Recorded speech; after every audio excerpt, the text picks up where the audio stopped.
Looks like we're in it. We are in it. Yes, we are in it. Welcome, everyone. Welcome to another episode of the live stream. I'm going to go ahead and get this started. For all of you watching on TikTok, on YouTube, I appreciate it. You guys are awesome, fantastic. There is going to be a specific show today, and we're going to go ahead and continue the format of welcoming in 2026, right? And we're going to use, hold on one second, send code. It's not letting me sign in, but we're going to do it anyways. All right. Let's use a login with username. All right. I guess it's not happening here, is it? All right. It's telling me to log in with the phone, but I'm trying to do it this way. Whatever. It is what it is, man. All right. So let's go ahead and continue. So what I wanted to talk about today was Premiere Pro as a decision tool, not just an editing app. Okay. And I'm going to give you kind of an idea of what I mean by that specifically when I talk about not a decision or using it as a decision tool, and kind of stepping away from just looking at it as an editing program. And I'll show you exactly what I mean. So most people think Premiere Pro is where you execute edits, which they're partially right. And professionals use it to decide edits, right? So today I'm going to show you how to stop using Premiere Pro like a toolbox and start using it like a thinking space. Okay, so Premiere Pro doesn't make edits faster. It makes decisions clearer, okay? Now, why does this matter?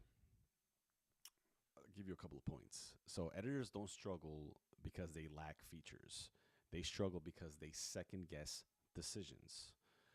Premiere already has tools that reduce hesitation if you use them intentionally.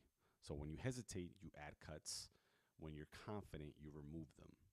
Okay, so a lot of times we think of, oh, I'm going to edit this project. It could be small, it could be fairly big. And it just seems like overwhelming, all these decisions you got to make and all these cuts I got to do. But if you take away that hesitation, you take away these extra decisions you have to make, everything becomes a lot clearer.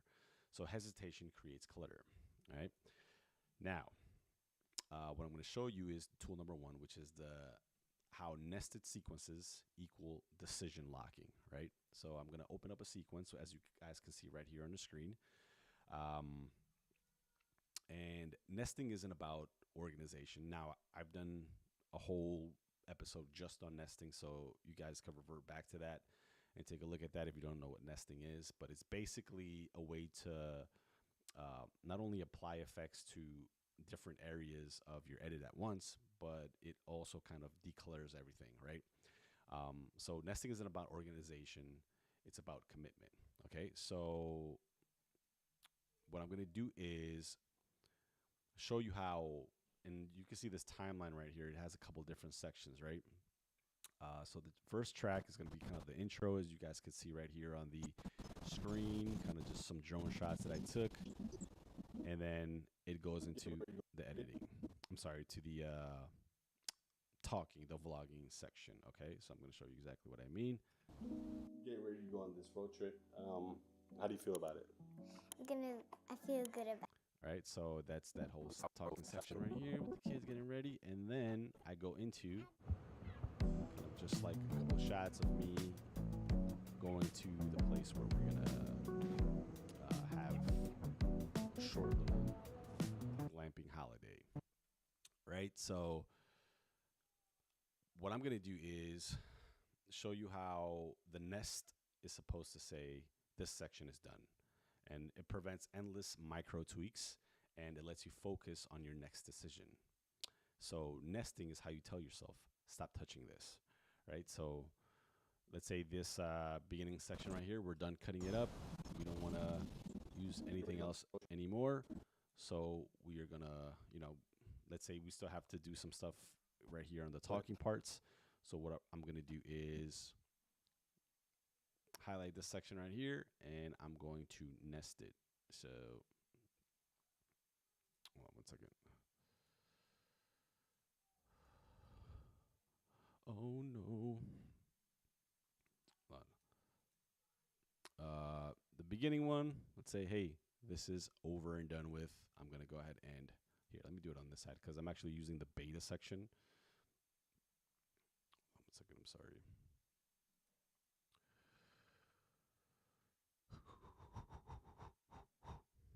All right, guys. I think I'm going to have to go back to a different one because it's not doing it for me. All right, let's all learn together.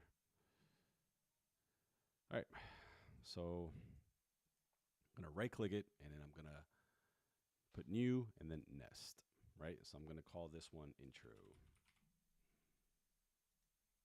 Cool. So now we know, and we look at the timeline and see that this section specifically, the intro, let me just kind of,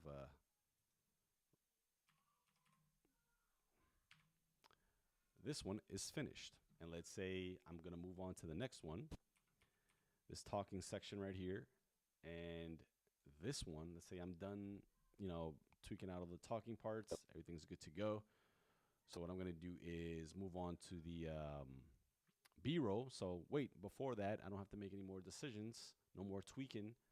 Finish with this. Right click, new, and I'm going to nest. And I'm going to call this, let's just call it talking part 1. Excellent. So now these parts are finished because we use nesting to signal in our brain that this part, we don't have to look at it anymore. Let's continue. Okay. So nesting isn't technical, it's psychological. Think about it that way. All right. Now, tool number 2, we're going to talk about adjustment layers and how it equals control without chaos. Okay. So I'm going to show these couple of clips right here. Kind of just B-roll, me driving, holiday, family in the car, getting up to the short mountain, and boom, right? So let's say that this section right here, let's say this section is just a little bit darker, and I want to increase this one right here, right? So instead of me doing it clip by clip, editing clip by clip, it creates inconsistency. It's just not going to be, as much as you try to get it really close for all of them to look, or the next one to look exactly like the one before. If you have many clips, it's just kind of impossible because you're going to be switching it too much.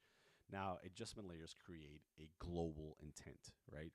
One decision affects the whole sequence. But in this case, it's going to affect this specific part, and you can use an adjustment layer to do an entire globally change the entire sequence. But we're just going to use it to change all these clips at one time, okay? So when you make one decision instead of 10, your edit gets stronger, okay? So what we're going to do is we're going to add an adjustment layer, and I'm going to press OK, and let's just rename this one exposure control. Cool. So now we're going to drag this guy right here. And we're just going to do it up until the ones that are a little bit dark, which are these right here, nothing like that, right? So let's say these are a little bit dark, right? And I want to increase it. So I'm going to go to the lumetri color. Let me actually take this one out on dock panel, and I'm going to put it on this section right here. Okay, cool. So now, see all these, instead of doing it one at a time, one clip at a time, I'm going to use all of them together. So I'm going to go down to, say, the whites, and I'm going to increase it because I want it a little brighter. Excellent. So now I have all of them just a little bit brighter. Right? So let's say, for example, I want to see the difference. I just turn this one off, and that's what it looked like before, a little bit darker. And now I'm going to switch it back on. And now it's a little bit brighter. Let me see if I can here. I'm going to turn it off so it's a lot darker. And then there we go. I just expose it a little bit more. So now everything, all these clips have the same increase in whites, a little bit brighter. And I didn't have to do it one by one. So number one, I take away all those extra decisions that I have to make, and I take away that unpredictability of having them vary in exposure, and I do it all at once. Okay, so the fewer places you adjust something, the clearer your intent. Think about it that way. Awesome. I'm just flying right through these. Now, tool number 3, track targeting. Okay. So what I mean by track targeting, track targeting isn't just speed. It forces intentional edits. Now, let's say, for example, I want to know what track I'm using and how or exactly what type of track I want this to make and what kind of change I want it to make, specifically talking about sound, right? So you can do this on video, but we're going to use this example specifically for sound. Okay, so let's say, for example, track number 1, I labeled it as vocals. So I know that all the vocals that I have in the video are going to go right here in this track, right? So let's go in a little bit this way, and we're on top of a mountain somewhere. You can hear the critters. We're going to be staying here tonight. Right now, I know that the second track is going to be music, right? So here it is. We're on top of a mountain somewhere. Cool. Now, the third track, I named it Ambiance 1, right? And I use this a lot in the beginning of the edit. So right here, when it begins, birds, mountain, wind, rain. Excellent. Now, I named track number 4 audio 4, sound effects track 1 for sound effects 1 for track 5, and that's, I think, pretty much where I stopped. I feel good about. That's a sound effect right there, and me driving on the road, as you guys can tell, that's a sound effect within itself, right? So when tracks are sloppy and you don't really label them, you're kind of just putting things everywhere, it's kind of difficult to know specifically where everything is and how you want it affected, right? Especially when you're trying to mix everything and you see these, for example, the track mixer, you see different ones here, and it's hard to tell where's what if you don't have them labeled, right? And when you target them deliberately, now I know that track number 3, say, for example, I know this one right here on the track mixer, that's the ambiance, so I know exactly what I'm affecting. Okay? And I don't have to second guess it. I know that the second one is the music, right? And I know that if I hear something, let's say I'm just playing it back and I hear something. I'm moving on track number 5. I'm like, what is that? I feel good about it. Wait a minute. Let me go back to it.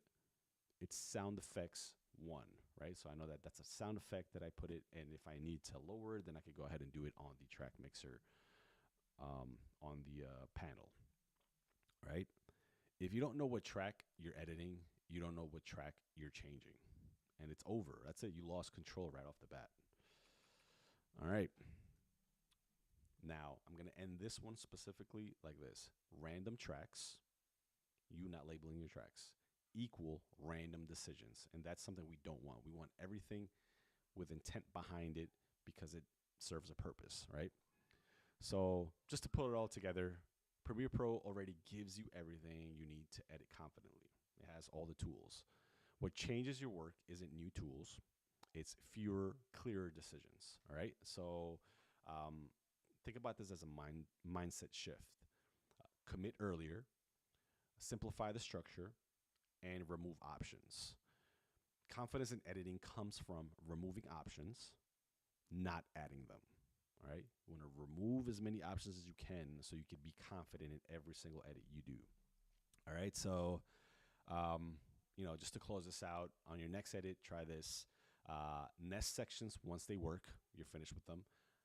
Use one adjustment layer instead of fixing clips individually, and target tracks on purpose, right? Label them. And then watch how much calmer your edit feels. Everything just feels like it serves a purpose and it flows together. All right. And Friday, we're going to be applying this thinking to film, and we're going to be breaking down in the cinematic breakdown series the movie Heat and why restraint beats speed. Okay, so always, I'm going to end this live stream with this.